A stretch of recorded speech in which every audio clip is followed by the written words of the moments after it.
Thank you for joining in this Pilates-based exercise program to help improve our flexibility, strength and balance that will help overall with our riding. Please remember to take these exercises at your own pace, and if you do feel any pain or discomfort, then please take a break. Let's get started then. We're going to start with those feet just slightly wider than hip width apart, taking equal weight between our left and right feet. Think about tucking that tailbone underneath you, drawing in through those abdominals, and then drawing those shoulder blades back and down over those hip bones into our nice riding posture. We're going to take a deep breath in to lengthen up through that spine, and out again. And again, deep breath in, filling those lungs up with air, opening through that chest, and out.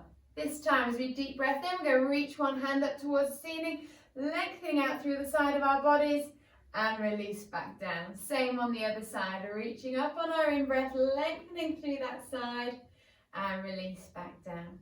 Back to the first side, reaching up, lengthen. Let's add a little side bend in there before we swing that arm back down again. Same thing on the other side, reaching up, lengthen before we add that bend in. Back to center before we swing that arm back down. One more in either side. Lift up tall. Add that bend in as far as we feel comfortable, and back down. Second arm reach, side bend over, and back to center. Let's get these arms moving together. Breathing in as we take those arms up wide, circling them out. Deep breath in and out. Let's start bringing some legs in. This time as we reach up, rolling up onto our toes, and slowly coming down again to start. And again, reaching up, and slowly down. Reaching up and slowly down. Reaching up and slowly down. Still thinking about that nice length through that spine. Lovely. We're going to pause on our next one at the top. We're going to hold that there. Staying tight on those feet. Let's bring those arms out to the side. Let's see if we can stay balanced on those toes. We gently rotate that upper body round to the right. And then gently round to the other side. Still pushing those hips facing forwards, keeping that nice length through that spine. Imagine rotating around that nice long spine through the centre. Let's go one more either side.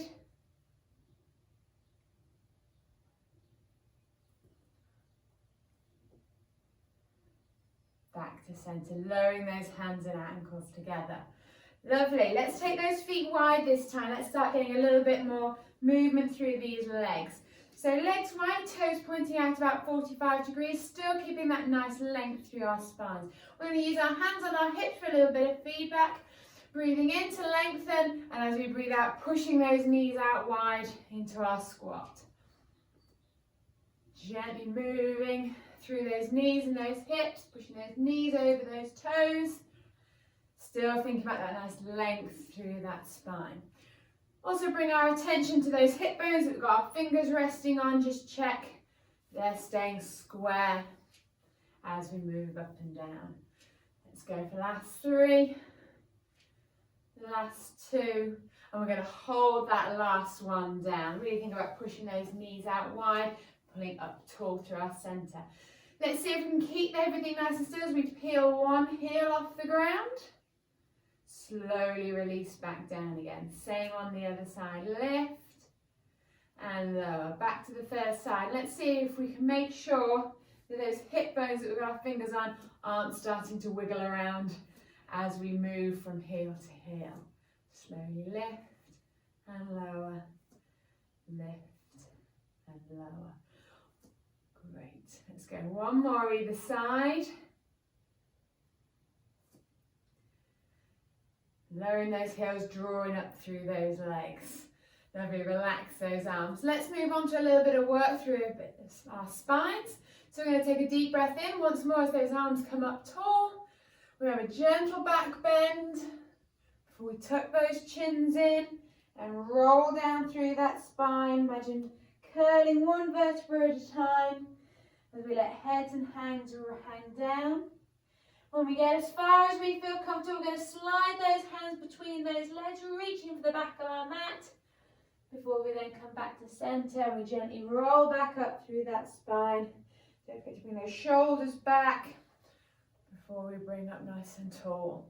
Another baby back bend as far as feels comfortable before we come back to centre. Tuck in that chin. Let's roll. All the way down. Again, sliding those hands between those legs if we can. Slowly rolling back up to centre. Final back bend, reaching back before we come back to centre. Rolling slowly back down as far as we can. Lovely. We're going to hold that fold there for a moment. If you want to take those feet a little bit wider, now we're loosened up a bit. Now's the time, and hopefully we can get at least those fingertips to the ground, if not your hand. Let's place one hand or fingertips on the floor in between your feet as we reach that other hand up towards the ceiling. We're looking to get a nice stretch through that chest, nice length through those arms. Release that arm back down again. Let's swap to the other side, reaching our way up. Think about lifting that top shoulder as well as that arm. You can take your eyes up to the ceiling too, that's great.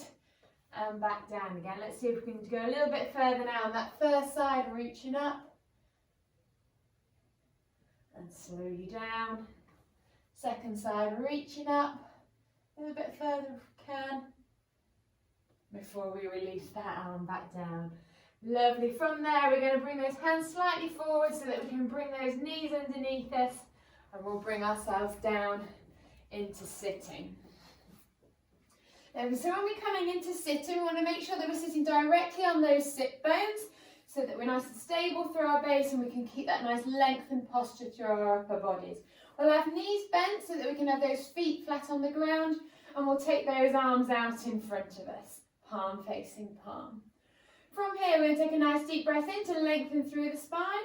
And as we breathe out, I want you to imagine you're being squashed from the head, and it's your lower back that's giving out as we make a C-shaped spine with that lower back, and then roll back up onto those sit bones. Breathing in to lengthen as we breathe out, curling through that lower back.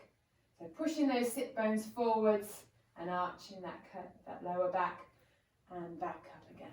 So we're just gently rotating through that pelvis and creating a bit of movement through that lower spine as we go. We're going to try and keep that upper back nice and still by squeezing those shoulder blades together so we don't end up rounding our shoulders as we go. Lovely. On our next roll, we're going to hold that end position and then see if we can use that nice curl of our spine to gently roll our way back as far as we can, and then slowly coming back up onto those sit bones. So it's a two-phase movement. We're going to slump and curl through that lower back, and then we're going to roll down, slowly rolling all the way back up and right up onto those sit bones. Curl and roll, and gently back up again. We can challenge that a little bit more by taking those arms up overhead as we curl back. And then coming back in again. And we should start to feel some of those lower abdominals working to control that roll. All the way up. Just check those feet aren't starting to lift. We're not hanging on with those muscles at the front of our hips.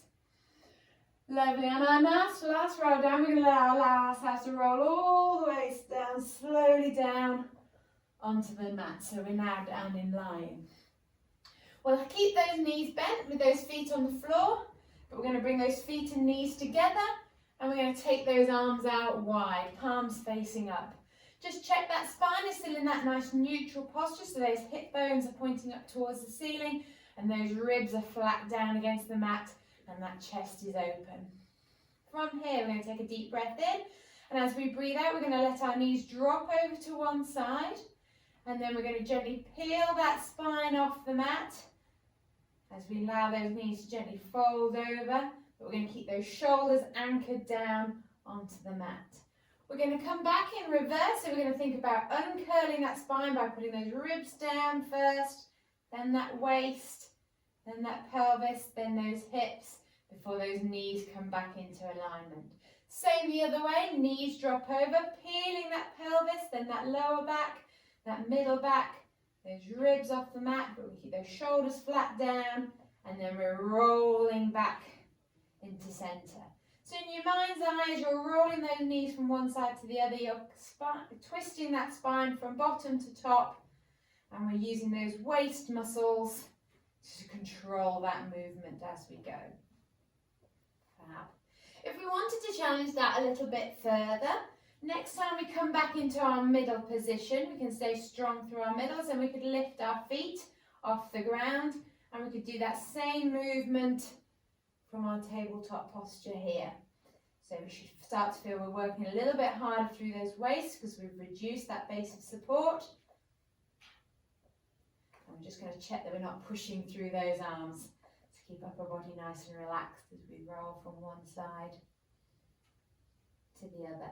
If it's all feeling a little bit wobbly with our feet up in the air, we can always work with those feet on the ground and continue to focus on that rotation of that spine as we go.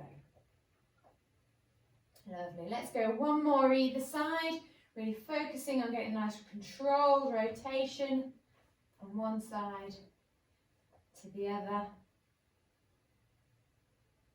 before we bring that spine back to center. Lovely. When you're ready, we're going to turn ourselves over onto our fronts. So not everybody's favourite position, so you might want to put a towel under those hips to really support that lower back. Otherwise, we're going to come flat down against the mat. Hands are going to sit under those shoulders for now. And think about lengthening that body along the mat. So pull those legs away from you. Draw those shoulders down. Tuck that chin underneath too. From here, we're going to focus on a bit of work through that upper back. So we're going to roll this time through the spine from top to bottom. So we're going to lift that head. We're going to lift that neck. We're going to squeeze those shoulders together as we roll up through that upper back, trying not to let that lower back dip. And then we're rolling back down again in reverse. Slowly rolling all the way up, squeezing those shoulder blades, and slowly back down again. Just check as you're working to create that lift through that upper body. We're not dipping through that lower back, so keep those abdominals pulled in tight so we don't start dipping through our backs, or think about pushing those hip bones down in towards the mat and that tailbone tucked underneath us. Lovely. On our next lift, we're going to hold that end position there and just prove to ourselves that we're using our back muscles to lift, and just hover those hands off the ground. Lovely. Release those hands and we'll roll back down again. Let's go again, rolling up through that upper body, hover those hands if we can, and then let's challenge that further by seeing if we can reach those arms up overhead. Not letting those shoulders drop down or that lower back arch, drawing those hands back in before we lower back down. Great, let's go again, lift, hover those hands, reach away. Can you keep that nice strong position through the upper body as you take those arms out to the side and back up and back out to the side, squeezing those shoulder blades together as you slide those hands down, and again squeeze and back to center. Let's go one more, squeeze before we bring those hands back overhead and back under our shoulders, rolling back down again. From there, we're going to push through these hands this time to lift our bodies up onto our knees, and then we can sit our hips down onto our heels into our child's pose stretch. Lovely counter stretch to that back work that we've been working on. Take a few nice deep breaths, let that body recover. When you're ready, we're going to bring ourselves back up onto our hands and knees, so we're in crawl position. Just check those hands are directly under those shoulders, those knees are under those hips, and that spine is back in that neutral position by tucking that chin in to lengthen that neck. Shoulder blades are flat down against that rib cage. Those abs are drawn in tight towards that spine. Lovely. Have a little rock forwards and backwards and check we've got equal weight through our upper body and lower body. And then when we're in a good position, we'll tuck those toes underneath us. Taking a deep breath in, and as we breathe out, we're just going to hover both those knees off the floor just an inch and slowly down. And again, squeeze and lift and slowly down. So just check as we're adding those knee lifts that we haven't thrown our weight forwards onto those shoulders and those shoulders have jumped into our ears. Think about just pulling those shoulders down, keep that neck long. Think about staying strong through those abdominals so we don't start to dip through those lower backs. And back down again. Lovely, staying strong and lift. You might want to see if you can lift one foot and one foot off the ground too, and then the other before we lower back down. Or we might prefer just to continue with our lifts and lowers. Lift, lift, lift, and lower back down. Great, let's go for one more. Lift and lower those knees. Lovely, we're going to keep those toes where they are. We're just going to walk those hands forwards, just a hand length ahead. Lovely, from here we take a deep breath in. As we breathe out, we're going to lift those knees again, but we're going to lift those hips high, push back through those arms into our triangle posture. From here, we're going to use this position to have a nice stretch down the backs of those legs. So we're just going to imagine we're just gently up, marching through those legs, pushing those heels down into the ground one at a time. Enjoy that nice stretch down the backs of those calf muscles. And if you think about just lifting those hips a little bit higher, we might continue to get a bit of a stretch further up into the backs of those thighs. And then think about letting that chest drop down towards your thighs to lengthen through that upper body too. Let that head hang. Lovely. And then just sinking both of those heels down into the ground. We're then going to have a go at lifting one leg up towards the ceiling into our three-legged dog position. Still trying to keep those hips facing the floor. And lowering back down. Same on the second leg. Reaching up. Enjoy that nice opening at the front of that hip. And lower back down again. First leg again lifts up. You may want to increase that stretch by dropping that heel towards your opposite shoulder to further open up through the front of that hip. Stretch it out again before we lower down. Second leg reaches up. Add that extra twist in if you wish. Before we stretch that leg out and lower. Lovely. From there, we're going to gently walk those hands towards those feet. Allowing those heels to come to the floor. Soften those knees if you need to. And then we've got hands in front of feet. We can slowly roll back up through that spine into standing. Lovely. Bring yourself back into that stance. Bring those shoulders back up and down over those hips. Hopefully feeling a little bit taller now. Taking a deep breath in, let's float those arms back up towards the ceiling and out. And again, deep breath in and out. Final deep breath in, fill those lungs up with air, reach to the ceiling before we release back down again. And we're done. Well done everybody, thank you very much for joining in.